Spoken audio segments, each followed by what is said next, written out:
Ini adalah video pembelajaran, di mana video ini dibuat untuk mendukung mata kuliah Arsitektur Komputer Lanjut didasarkan pada buku Advanced Computer Architecture, Parallelism, Scalability, Programmability dari Kai Huang. Materi saat ini adalah Speed Up Performance Law, Chapter 3.3. Sebelum memasuki Speed Up Performance, mari kita lihat dulu beberapa poin penting, yaitu Parallel Processing, Amdahl Law, Gustafson Law, Memory Bounded Speed Up Model. Keempat ini akan kita bahas secara ringkas. Baiklah, bagian pertama tentang komputasi parallel processing. Parallel processing adalah kemampuan menjalankan tugas atau aplikasi lebih dari satu aplikasi dan dijalankan secara simultan atau bersamaan pada sebuah komputer. Secara umum, dapat dikatakan bahwa ini adalah sebuah teknik di mana sebuah masalah dibagi dalam beberapa masalah kecil untuk mempercepat proses penyelesaian masalah. Tujuannya adalah untuk meningkatkan kinerja komputer dalam menyelesaikan berbagai masalah. Dengan membagi sebuah masalah besar ke dalam beberapa masalah kecil, membuat kinerja menjadi cepat. Kerja tersebut berhubungan dengan berapa besar workload atau beban kerja yang dapat diselesaikan, efisiensi memori yang digunakan, waktu yang diperlukan untuk menyelesaikan tugas-tugas tersebut. Contoh mudahnya dalam kehidupan sehari-hari. Pada saat mengerjakan pekerjaan rumah, bila dikerjakan secara seri atau berurutan seperti ini, memasak nasi 20 menit, kemudian memanggang roti 2 menit, menyetrika 20 menit, maka pekerjaan ini akan dikerjakan. Bila kita menunggu satu persatu selesai dulu baru mengerjakan berikutnya, maka membutuhkan waktu kurang lebih 45 menit. Nah, bagaimana dengan paralel? Tentunya pekerjaan ini akan lebih cepat karena memasak nasi, mau sambil menunggu memasak nasi, kita dapat memanggang roti. Pada saat memanggang roti, kita bisa melaksanakan mengerjakan perjalanan yaitu menyetrika, sehingga waktu dibutuhkan kurang lebih 25 menit. Bila dibandingkan dengan seri, maka dapat menghemat kurang lebih 20 menit. Contoh lainnya adalah pada distributed parallel computing, di mana ada 3 operasional, yaitu operasional penjumlahan 2+2, operasi pengurangan 2-1, dan operasi penjumlahan 1+1. Bila ketiga proses ini dijalankan secara berurutan, maka tentunya akan memakan waktu lebih lama bila dibandingkan bila dikerjakan oleh 3 workers atau 3 prosesor sekaligus seperti gambar berikut ini. Nah, ini tentunya hasilnya akan lebih cepat. Inilah contoh-contoh dari serial dan paralel. Selanjutnya kita memasuki apa itu hukum Amdahl atau Amdahl's Law. Tujuannya dari hukum Amdahl adalah untuk membuat suatu proses komputasi berjalan lebih efisien melalui peningkatan kecepatan. Peningkatan efisiensi sebatas pada bagian tertentu dari program yang dapat diparalelkan.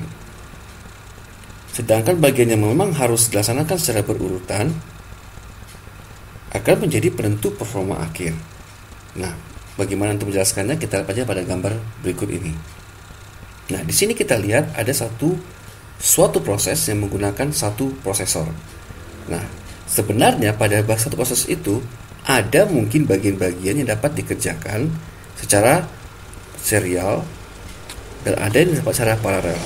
Tentunya bagian serial ini tidak bisa kita paralelkan. Nah, bagian yang bisa diparalelkan ini, kalau kita lihat bisa dikerjakan oleh n prosesor.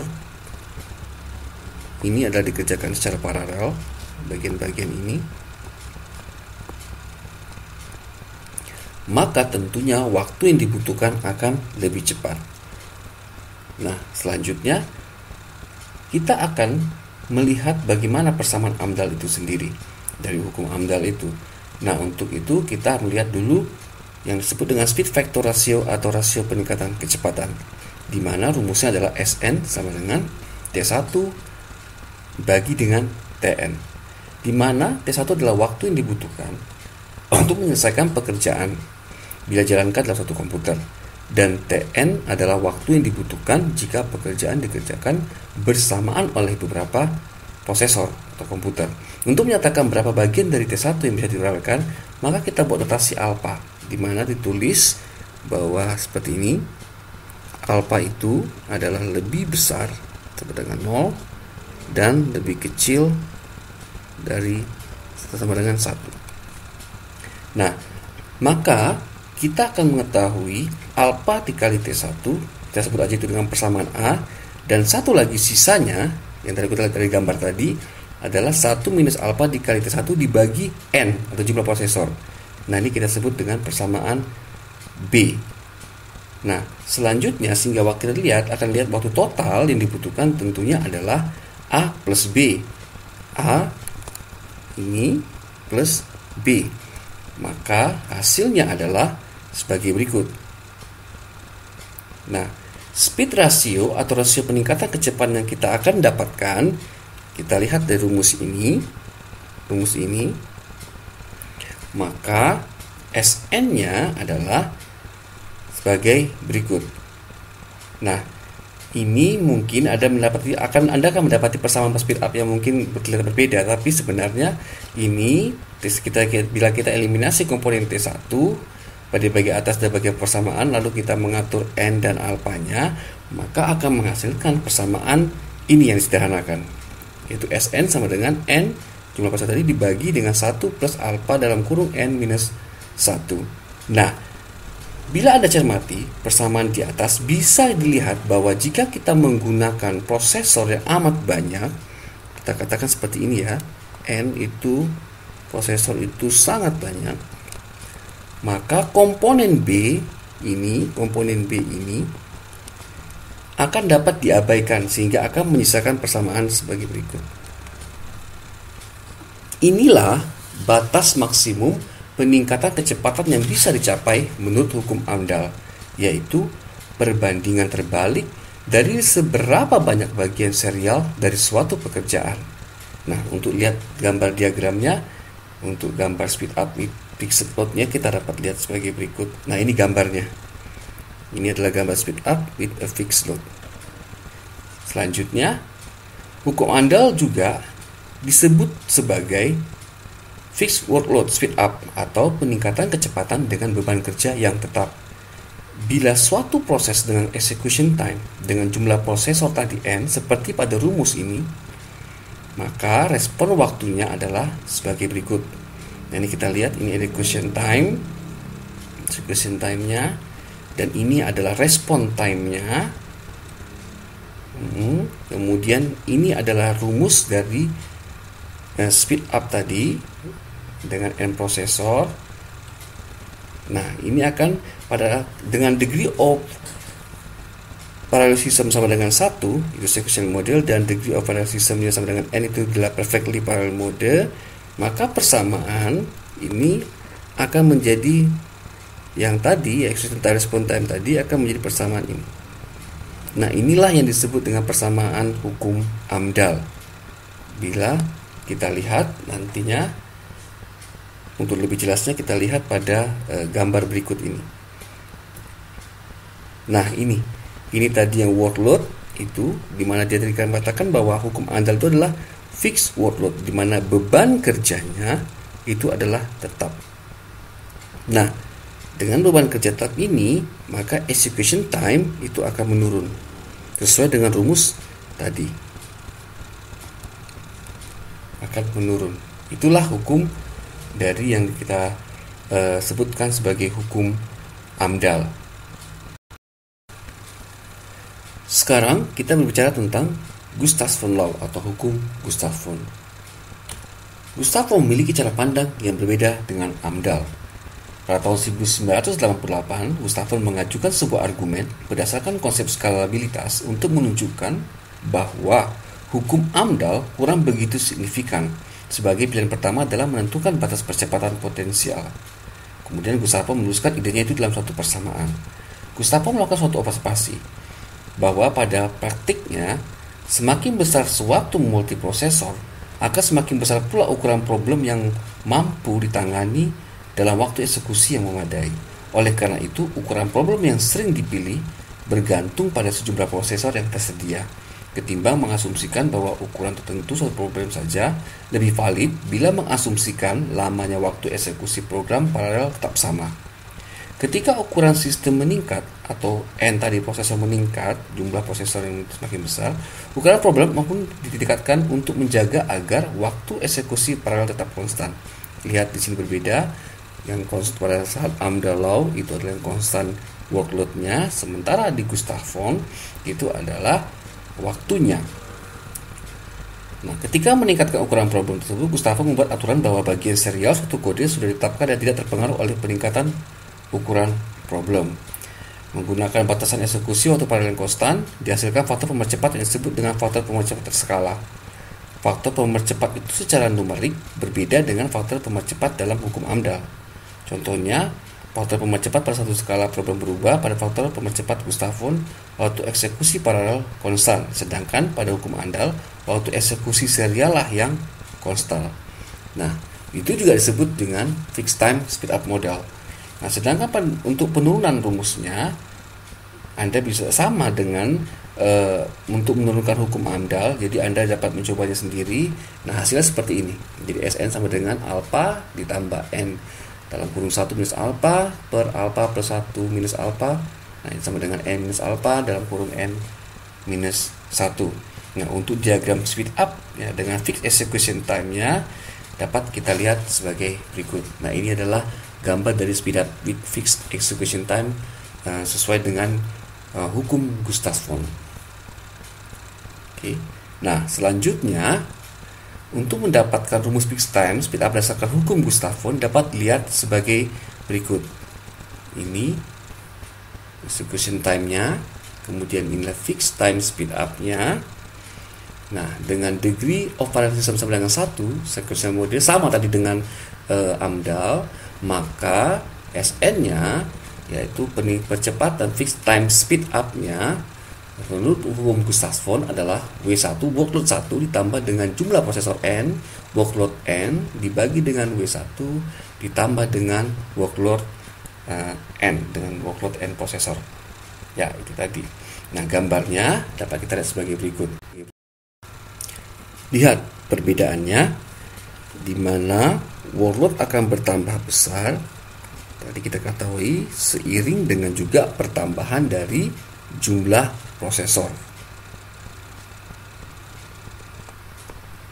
Nah, untuk execution time-nya, karena dia fixed time, ini tetap.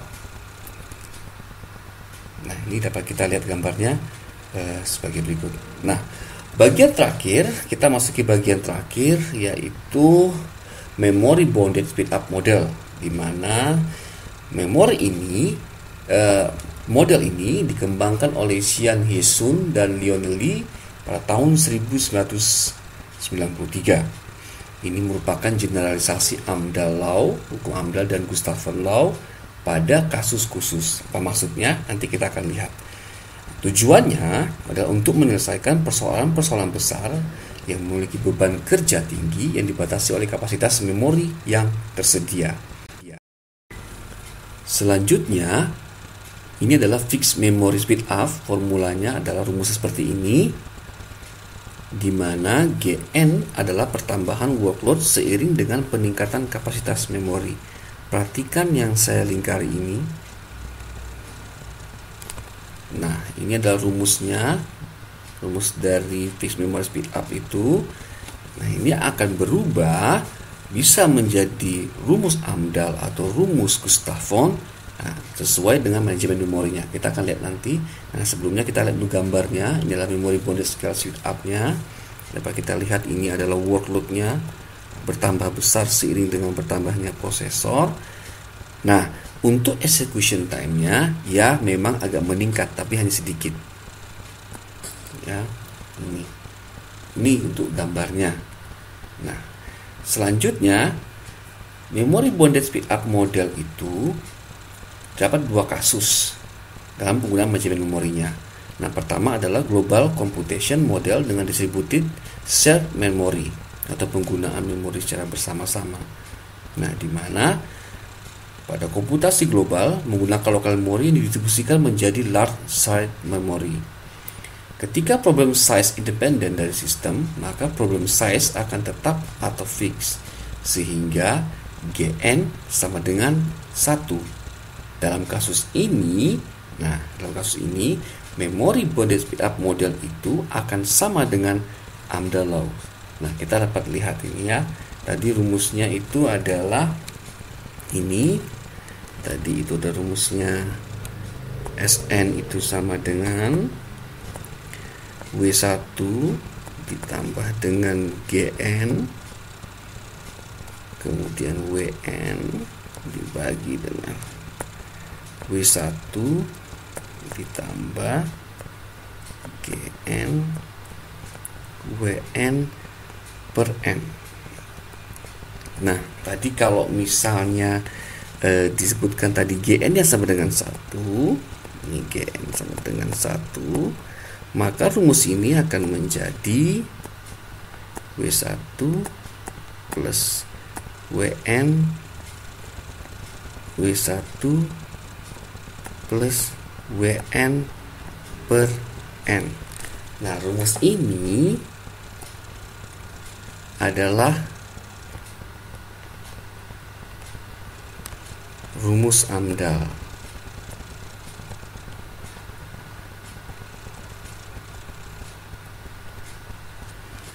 Oke. Nah, selanjutnya adalah local computation model dengan distributed private memory. Komputasi dilakukan secara lokal pada tiap node ya, titik, sehingga komunikasi antar node tidak diperlukan. Nah, ketika memori ditingkatkan sampai n kali, maka workload juga meningkat n kali, sehingga Gn sama dengan n. Dalam kasus ini, memory bonded speedup model sama dengan Gustafson law. Nah, ini kita lihat lagi. Tadi sudah, ini adalah ini untuk Amdahl law. Kemudian ini adalah untuk memory bonded speedup. Nah, kalau misalnya tadi kita sebelumnya kita global computing itu kita ketahui Gn-nya sama dengan 1, maka rumus ini akan menjadi W1 plus Wn per W1 plus W ya N per N. Nah, lihat ini sama dengan ini. Berarti pada global computing atau di memorinya digunakan secara bersama atau disebut dengan distributed shared memory, maka kasus ini memory bonded speedup akan sama dengan Amdahl law. Selanjutnya, local computation model dengan distributed private memory. Nah, komputasi ini dilakukan secara lokal pada tiap node sehingga komunikasi antar node tidak diperlukan. Ketika memori ditingkatkan sampai n kali, maka workload juga meningkat n kali, sehingga Gn akan sama dengan n. Dalam kasus ini, memory bonded speedup model akan sama dengan Gustafson law. Nah, kita dapat lihat ini adalah rumusnya tadi Gustafson law. Ini adalah rumusnya memory bonded speedup. Nah, sekarang kita lihat tadi di mana Gn-nya untuk private memory tadi ya, local computation itu sama dengan n, maka persamaan ini akan menjadi W1 ditambah NWN per W1 ditambah N ya, ini Wn per N. Nah, lihat sama dengan Gustafson law. Artinya model memory bonded speedup ini akan pada kasus local computation di mana menggunakan pada setiap node adalah memiliki masing-masing private memory masing-masing tidak di-share, maka modelnya akan menjadi model seperti hukum Gustafson. Itu untuk yang disebut dengan special case pada memory bounded. Nah, selanjutnya kita akan lihat bahwa secara kesimpulan dari memberi bodit itu, sebuah aplikasi belum tentu cocok dengan satu jenis komputasi. Banyak menggunakan komunikasi antara global maupun lokal computation tadi. Nah, rumusan peningkatan kecepatan atau speed up formulasi untuk sebuah aplikasi sangat tergantung dari rasio komputasi antara global dan lokal computation. Perbandingan AMDAL, Gustafson dan Suni modelnya dapat kita lihat seperti ini. Ada parameter hukum AMDAL, Gustafson dan Suni. Nah, ini parameternya ide-nya untuk constraint, prosesor, workload, memory, execution time. Nah, kita dapat lihat ini. Ini adalah perbandingannya. Nah, terakhir adalah kesimpulan. Kesimpulannya bahwa dari materi ini, hukum AMDAL atau fixed workload dan Gustafson fixed time adalah kasus khusus dari perspektif model Suni. Nah, yang tadi kita bahas tadi, fixed memory dengan nilai masing-masing, faktor Gn sama dengan 1 itu nanti akan menjadi AMDAL, dan Gn sama dengan N itu akan menjadi modelnya Gustafson. Hukum AMDAL hanya menampilkan paralelisme ditinjau dari kecepatan waktu eksekusi proses dengan bertambahnya jumlah prosesor. Nah, sedangkan hukum Gustafson atau fixed time dan model Suni fixed memory menampilkan metode yang memungkinkan scalability ditinjau dari penambahan jumlah workload, kapasitas memori, namun ada sedikit penambahan waktu eksekusi proses seiring dengan penambahan jumlah prosesor. Itu ya pada pada dari fixed memory ya. Itu ada kan kita tadi lihat ada peningkatan sedikit. Itu yang bisa saya sampaikan pada tutorial untuk speed low performance low ini. Jika ada yang ditanyakan, silakan melihat referensi pada buku-buku yang saya baca ini. Akhir kata, terima kasih.